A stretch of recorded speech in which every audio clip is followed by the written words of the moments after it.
ಎಲ್ಲರಿಗೂ ನಮಸ್ಕಾರಗಳು. ನಾವು ಹಾಗಲಕಾಯಿ ಗೊಜ್ಜು ಮಾಡುವ. ಮೊದಲು ಹಾಗಲಕಾಯಿಯನ್ನು ವಾಶ್ ಮಾಡಿ ಸಣ್ಣಗೆ ಕಟ್ ಮಾಡಿ ಅದಕ್ಕೆ ಉಪ್ಪು ಅರಿಶಿನ ಹಾಕಿ ಮಿಕ್ಸ್ ಮಾಡಿ 30 ನಿಮಿಷ ಮುಚ್ಚಿಡಿ.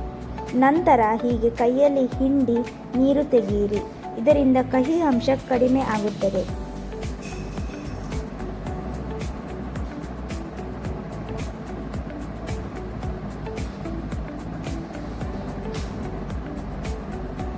ನಂತರ ಬಾಣಲೆಗೆ 2 ಚಮಚ ಎಣ್ಣೆ ಹಾಕಿ ಅದಕ್ಕೆ ಹಿಂಡಿದ ಹಾಗಲಕಾಯಿ ಹಾಕಿ ಫ್ರೈ ಮಾಡಿ.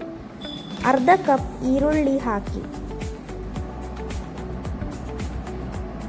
ಚೆನ್ನಾಗಿ ಫ್ರೈ ಮಾಡಿ. ನಂತರ ರುಚಿಗೆ ತಕ್ಕಷ್ಟು ಉಪ್ಪು, 2 ಚಮಚ ಸಾಂಬಾರ್ ಪುಡಿ, ಅರ್ಧ ಕಪ್ ಬೆಲ್ಲ, ಅರ್ಧ ಕಪ್ ಹುಣಸೆ ರಸ ಹಾಕಿ ಚೆನ್ನಾಗಿ ಫ್ರೈ ಮಾಡಿ.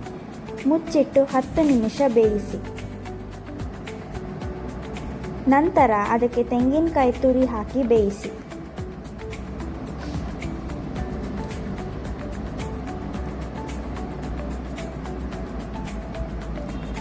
ನಂತರ ಎಣ್ಣೆ, ಸಾಸಿವೆ, ಜೀರಿಗೆ, ಕರಿಬೇವು, ಒಣಮೆಣಸು, ಇಂಗಿನ ಒಗ್ಗರಣೆ ಮಾಡಿ ಹಾಕಿ. ಇವಾಗ ಸ್ಪೈಸಿಯಾದ ಹಾಗಲಕಾಯಿ ಗೊಜ್ಜು ರೆಡಿ.